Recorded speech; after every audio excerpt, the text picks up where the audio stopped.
लटके हुए। अल्लाह ने जो ड्यूटी ने दी है ना, उस ड्यूटी पे ये कारबंद है। सूरज को साकिन तस्वुर किया जाता था पहले, और साइंसदान में जमीन चलती है साहब, धरती चलती है। सूरज चांद सितारे जो हैं ये अपनी जगह कायम है, जमीन चलती है। जब सूरज, अब तो साइंसदानों ने ये मान भी लिया ना कि कितनी तेज रफ्तारी साथ 600 मील फी सेकंड की रफ्तार से सूरज भाग रहा है। जमीन की रफ्तार कितनी है अगर भागती है तो? अगर जमीन भागती ना, सारे पगलाए हुए। आला हज़रत ने इसी को तो चैलेंज किया, फौज मुबीन दर रद्द हरकत ज़मीन, बाज़ाब्ता किताब में लिखी आला हज़रत ने। जितने साइंसदान सबकी बखिया उधेड़ कर रख दी है। कुरानी आयात से दलाइल, अहादीस नबविया से दलाइल, अक़ली दलाइल, नकली दलाइल, उसके साथ साइंस के एतबार से जो दलीलें होनी चाहिए, उस आधार पे इमाम अहले सुन्नत ने ये रद फरमाया कि ज़मीन नहीं चलती है, आसमान के चाँद, सूरज, सितारे, सैयारे चलते हैं। और साइंसदानों का भी क्या है, ये तो कहते थे ये इंसान जो है ना, ये बंदरों की औलाद है। वो कौन था पगला जिसने पहली तहकीक की थी कि ये बंदरों की औलाद इंसान है? कितने सब सठिया गए कम वक्त, तो इंसानों को बंदरों की औलाद बता दिया। तो जो बंदर की औलाद अगर माना जाए साइंस के हिसाब से, तो मुझे बताइए, जब शुरू में ये बंदर थे तो इनकी तरक्की कैसे हुई कि तरक्की करते करते इंसान में? क्या किसी लेबॉर्ट्री में इनको बाज़ाब्ता तौर पर सांचे में ढाला गया है? कभी कभी अखबारात में ये आता है कि, और किताबों में भी है, बंदर की तस्वीर बनी हुई है। ये पहले बंदर था, फिर उसके कुछ हल्का बंदर हुआ, फिर कुछ और हल्का बंदर, फिर कुछ और हल्का बंदर, यूं बनते बनते 10-12 बंदर, छोटे से लेके बड़े तक। पहले ऐसा था इन बंदर, और उसकी औलाद अब ये इंसान बन गई 11वें-12वें नंबर पर। ये ऐसी लॉजिक है जो बाउंसर जा रही है, समझ से परे है। अल्लाह क्या फरमाता है? अल्लाह फरमाता है हमने इंसानों को आदम की औलाद बनाया है। मेरे नबी फरमाते हैं कि तुम सब आदम की औलाद हो और आदम मिट्टी से पैदा किए गए। ये सरकार की हदीस का मफहूम है, तुम सब आदम की औलाद हो और आदम मिट्टी से पैदा किए गए हैं। तो इससे ये कन्फर्म है, हमारे इस जो साइंस पढ़ने वाले बच्चे हैं आजकल के, इनकी ज़रूरत है इस्लाह करने की, ताकि ये उन गुमराह और बेदीन लोगों के ढर्रे पे न चलें। इंसान बंदर की औलाद नहीं है, बंदर की नस्ल नहीं है, इंसान आदम की औलाद है और आदम मिट्टी से पैदा किए गए थे जी। और ये भी ध्यान रहे कि ज़मीन नहीं चलती है, आसमान के चाँद, सूरज, सितारे चलते हैं। ज़मीन अपनी जगह पे कायम, वरना आज हम मकराने में हैं, कल जयपुर पहुंच जाएंगे, जयपुर मकराना में आ जाएगा, परसों कलकत्ता पहुंच जाएं, कलकत्ता जोधपुर आ जाएगा। हम यूँ टहलते रहेंगे यार। अगर ऐसा होता तो अगर 6.5 का अगर जलजला आता है इतनी तीव्रता का, तो बिल्डिंगें ध्वस्त क्यों हो जाती हैं? तो अगर जमीन भी चलती तो हमारी बिल्डिंगें कायम रहने का कोई उसूल नहीं बनता है। ये बिल्कुल 2-2-4 की तरह है। जमीन अगर चलती, जाहिर सी बात है इसकी रफ्तार होती है, अगर चलती तो ये हमारी बिल्डिंगें बनती, कोई बिल्डिंग ठहर पाती? ये बिल्कुल वाज़ेह है कि ज़मीन नहीं चलती है, आसमान के चाँद, सूरज, सितारे और सैयारे चलते हैं। 27 चाँद हैं जो अल्लाह ने पैदा किए, हमको दिखाई एक ही पड़ता है। ये सब चलते हैं, दौड़ते भागते हैं स्पीड के साथ में। तो हमें चाहिए कि हम खुदा की कुदरत पर यकीन रखें और अल्लाह के अहकमुल हाकिमीन होने की गवाही दें और उसके मुत्तबे बंदे बनकर रहने की ज़िंदगी गुजारने की कोशिश करें, जो उसका कानून है उस हिसाब से।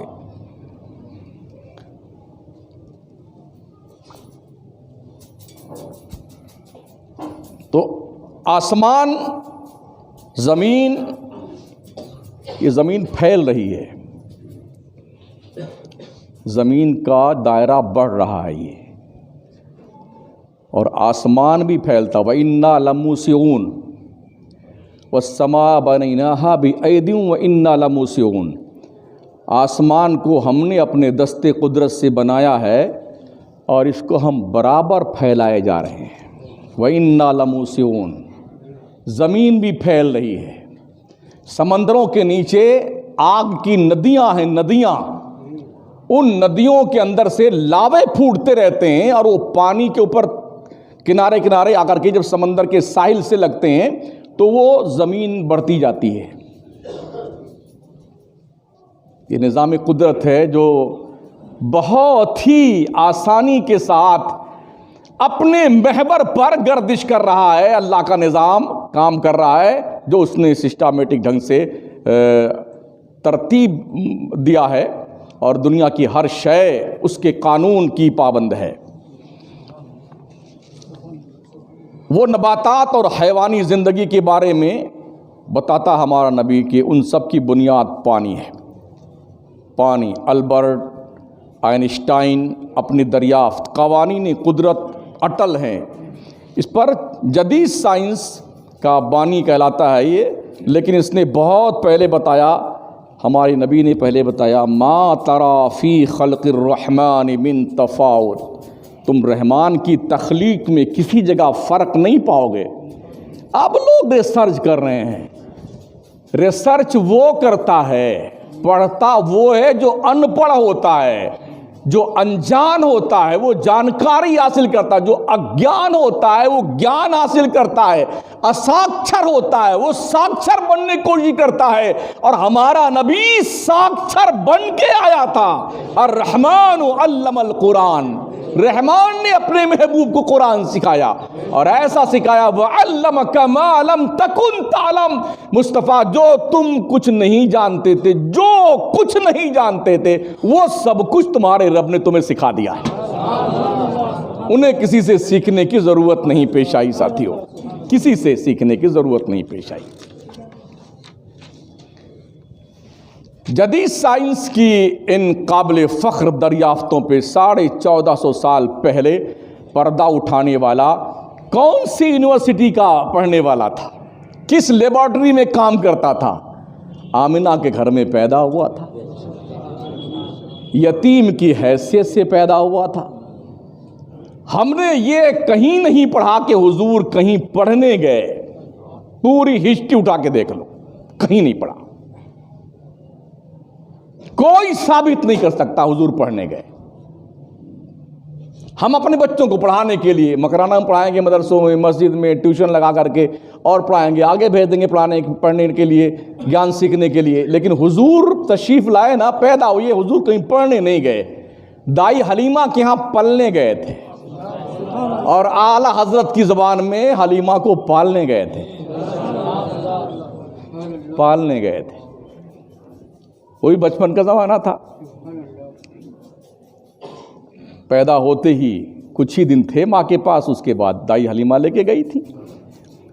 और जो भी 2-2.5-3 साल का अरसा था उनके पास जो हमारे हुजूर थे, उस ज़माने में वहाँ की आबो हवा जो है वो ठीक थी। उस हिसाब से तनोमंद बनने के लिए एक बज़ाहिर जो है मैं समझता हूँ कि उस ज़मीन को भी बरकत वाला बनाना था, इसलिए मेरे रब ने मेरे मुस्तफ़ा को दाई हलीमा की झोपड़ी में भेजा था।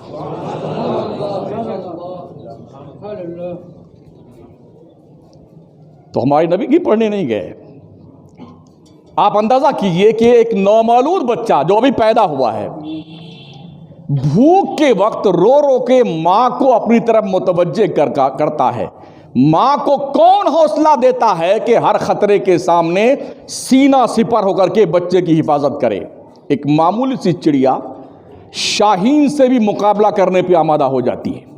ये हौसला उस चिड़िया किसने दिया? मुर्गी के बच्चे अंडे से निकलते ही चलने लगते हैं, आदमी का बच्चा क्यों नहीं चलता भाई? मुर्गी का बच्चा तो इतनी सा होता है ना, छोटा सा, अगर 2 उंगली से दबा दीजिए तो कचूमर निकल जाए उसका। और आदमी का बच्चा कई पाउंड का पैदा होता है, ठीक है ना, वो क्यों नहीं चलता है? 1.5 साल 2 साल लग जाते हैं चलते चलते। ये पैदा हुआ यूँ टुन टुन टुन चलने लगा। कौन चलाता है? गाय गधे घोड़े, हाथी बिल्ली कबूतर, सांप छछूदर, कुत्ते गधे? नहीं जी नहीं, अहसनुल खालिक, अहसनुल खालिकीन। वही रब है, वही रब जिसने पैदा किया है। मैंने हमारे इलाके में देखा, एक गाय ने बच्चा दिया था, हमारे गांव के पास एक गांव, इत्तेफाक से उसी शब में उस कमरे में, उस जगह पर जहां गाय बांधी जाती थी, एक शेर आ गया। ये कोई आज के तकरीबन 27 साल पहले की बात है। उस वक्त हम घर ही पे थे। तो उसके बच्चे पे उसने हमला किया। उस गाय ने उस शेर के जिस्म में अपनी दोनों सींगें गाड़ दी। अब जब तक मर नहीं गया, उसने दीवार से अपने सींग को हटाया नहीं और दीवार से लगा करके दोनों सींगें उसके जिस्म में उतार दिया है। जब मर गया, उसके बाद लोगों के जब ये पता चला कि यहाँ पर इस तरह हो रहा है, घर वाला देख रहे हैं, तो शोर मचाया कि शेर आया, शेर आया। तो देखा जब तक, तब तक वो मर चुका था। गाय की हैसियत क्या है शेर के सामने, लेकिन ये जज्बा अपने बच्चे के तहफ़्फ़ुज़ के लिए एक ममता को खुदा देता है। आपने मुर्गी को नहीं देखा है? अगर एक चूजा भी कौवा या चील उठा लेना तो जितना उसका बस चलता वहां तक उसका पीछा करती, दौड़ दौड़ के, उड़ उड़ करके, कूद कूद कर, चिल्ला चिल्ला करके, गोया वो एहतजाज करती है कि मेरा बच्चा लिए जा रहा है, ये परिंदा, जुल्म मुझ पे हो रहा है। ये देखा ना, हमारे घर में तो है। तो माँ बच्चे की तरफ मुतवज्जे कब होती? जब बच्चा रोता है।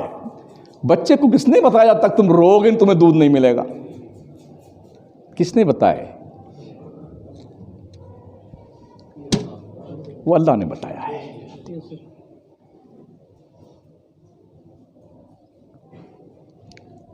जानवरों के दिलों में कौन मोहब्बत डाल देता है कि अपनी चोंच में खुराक लेकर के आओ और अपने बच्चों को खिलाओ। हमने देखा है, घोंसले में बच्चे बैठे रहते हैं, 1, 2, 3 दिन के होते हैं, उनकी आंखें भी नहीं खुली होती हैं। माँ उनको अल्लाह के भरोसे छोड़ के जाती चुगने के लिए। ये प्रैक्टिकल देखा बैठ करके। तो जब वो चारा लेके आती है अपने चोंच में भर करके, उसकी आहट बच्चे महसूस कर लेते हैं माँ आ रही है। अभी घोंसले की मुडेर पे उतरती है माँ की, बच्चे चूं चूं करके, आंखें नहीं है मगर चोंच खोल देते हैं और माँ हिसाब से हर बच्चे के चोंच में दाना डाल देती है, तू भी खा ले, तू भी खा ले, तू भी खा ले। फिर भी नमाज नहीं पढ़ोगे? अरे बोलो, 1.25 सफ नमाजी है, शर्म नहीं आती है?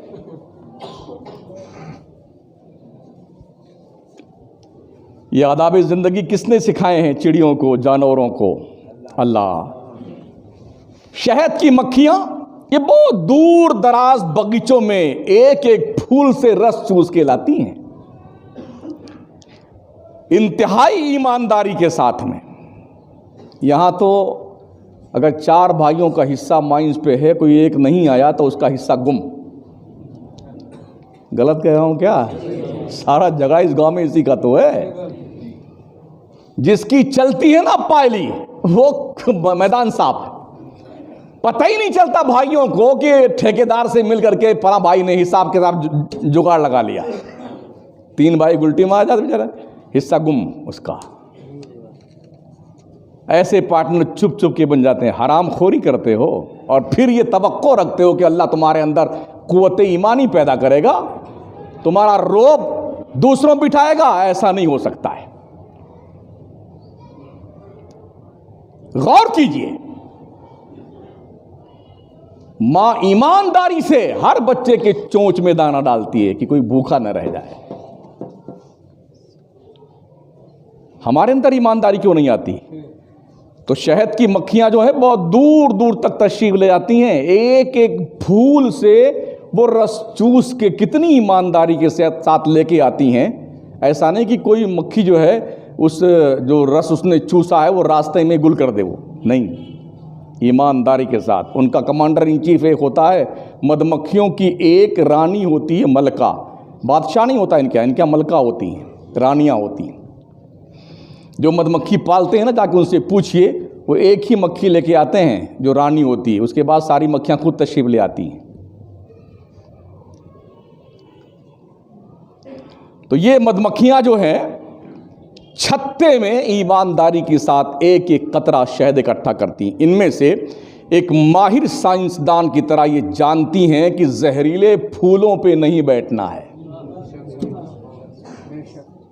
उन फूलों पे बैठना है जिसका रस मुफीद है, कारआमद है, सेहत के लिए नुकसानदेह नहीं है। उन्हीं फूलों से ये रस चूसती हैं मधुमक्खियां। ये अकल किसने दिया मधुमक्खी को?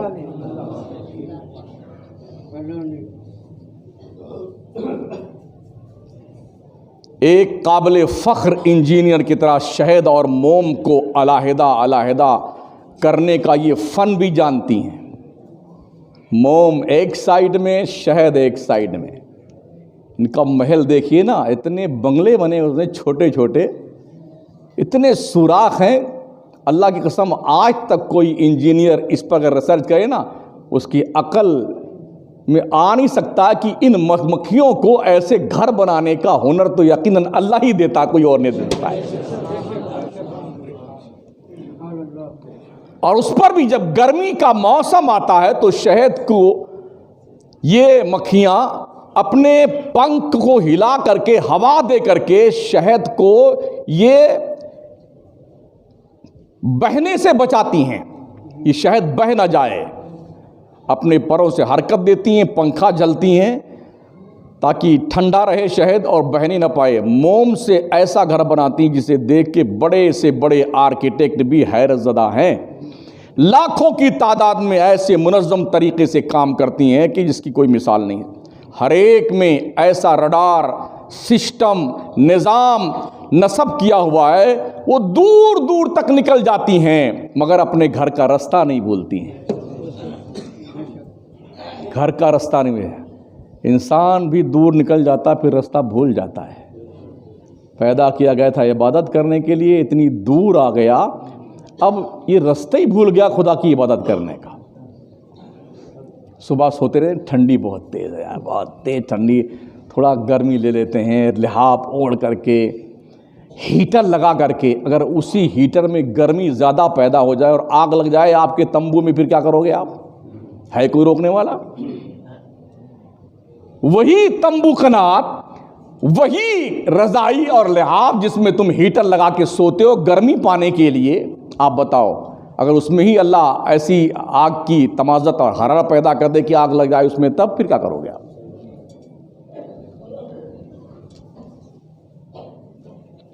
नमाजें नहीं पढ़ेंगे लोग, ये अपने घर का रास्ता नहीं भूलती। ये अकल किसने दिया मधुमक्खियों को? मकड़ी जानते ना, मकड़ी, हाँ हाँ, हमारे घरों में, आप घरों में रहती हैं, जाला तनती हैं, जाला बुनती हैं। अपने मुंह के लुआब थूक से शिकार पकड़ने के लिए ऐसा जाल बनाता है मकड़ा।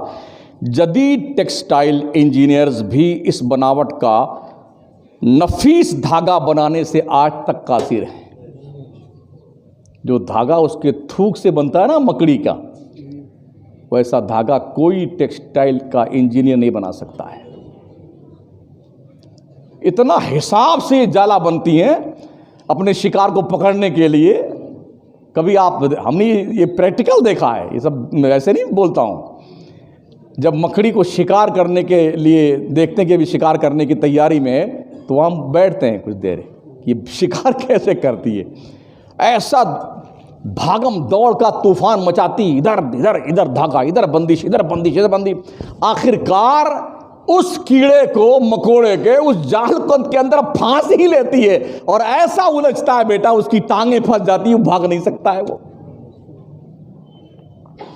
ये निज़ाम कुदरत है। हमने कभी गौर नहीं किया ना।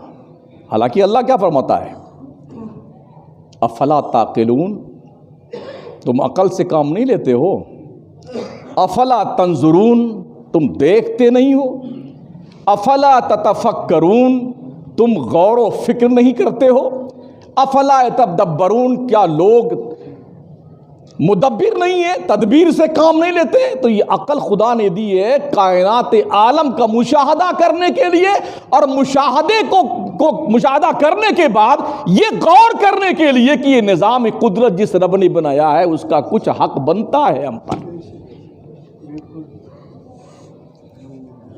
तो मकड़ी इस तरह से जाला बुनती है और अपने शिकार को पकड़ती है। इसके अलावा घरेलू चींटियां, जो चींटियां, कीड़ी, आप देखें गर्मियों के मौसम में ये ठंडियों के खुराक का इंतजाम करती हैं चींटियां, और इनके भी सुराख के अंदर जो इनका घर होता है ना चींटियों का, कितनी दानिश्वर होती हैं। सूरे नमल अल्लाह ने एक सूरत उतार दी कुरान शरीफ में, चींटी की सूरत। नमल के माने क्या आते हैं? चींटी के, आंट, कीड़ी है सूरे नमल। कितनी दानिश्वर थी। हज़रत सुलेमान का लश्कर गुजर रहा था, चींटियों का लश्कर जा रहा था, तो चींटियों की मलका ने कहा, कालत नमलतुन या अय्युहन नमलुदखुलू मसाकिनकुम ला यहतिमन्नकुम सुलेमान व जुनूदहु इला आखिरी। चींटियों की मलका ने कहा, रे वो चींटियों अपने अपने बिलों में घुस जाओ, कहीं ऐसा ना हो सुलेमान का लश्कर, उसके फौजी तुम्हें अपने पैरों से रौंद दें। बेखबरी में कहीं तुमको कुचल न डाले उसका लश्कर, और हज़रत सुलेमान पैगंबर का लश्कर जो है तुम्हें कुचल न डाले, इसलिए अपने अपने बिलों में घुस जाओ। तो हज़रत सुलेमान पैगंबर नबी थे ना, उन्होंने आवाज़ सुन ली चींटी की और उसका मतलब भी समझ लिया, इसलिए कि नबी हर ज़बान का जानकार होता, वरना हिदायत क्या देगा। तो हज़रत सुलेमान मुस्कुराए, उसकी आवाज़ सुन करके, ये बात और गुफ्तगू सुन के हज़रत सुलेमान मुस्कुराए, और फिर उस चींटी ने रिक्वेस्ट की कि हज़रत हमारे घर पे आप मेहमान बने। तो हज़रत सुलेमान ने उस चींटी के घर मेहमान बन करके उसकी हौसला अफजाई फरमाई, और चींटी ने अपने घर के अंदर स्टॉक रूम में जो टिड्डी के जिस्म का कुछ हिस्सा, कुछ पाया रहा होगा, कुछ सिरी रही होगी, जो जब संभाल के रखा था, वो सब ला करके उसने पेश किया हुजूर तनाउल फरमाई से।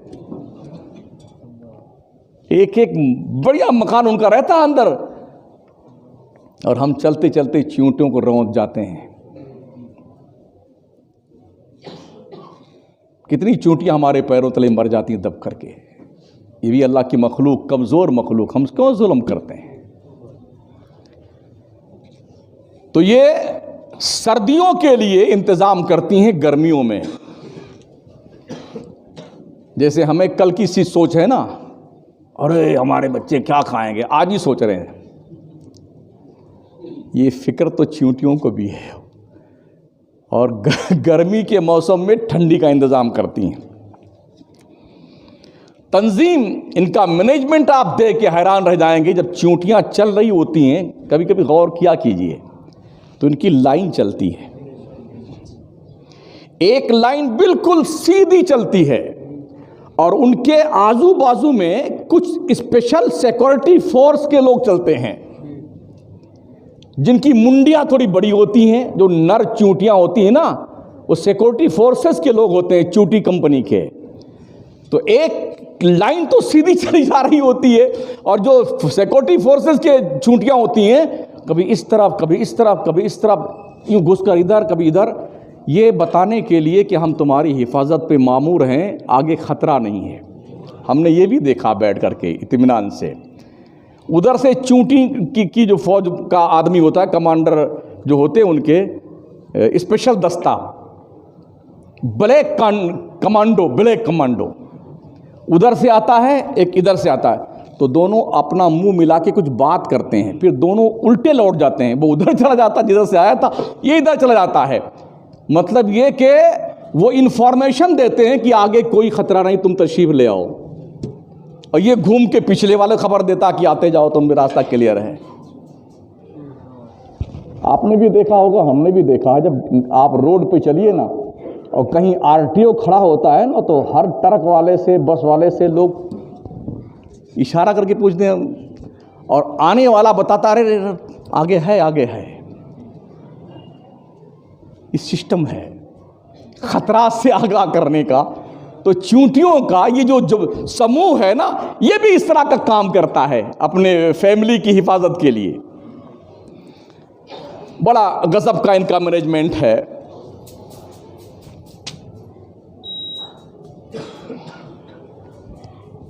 टाइम हो रहा है, बस आखिरी बात इस सिलसिले में।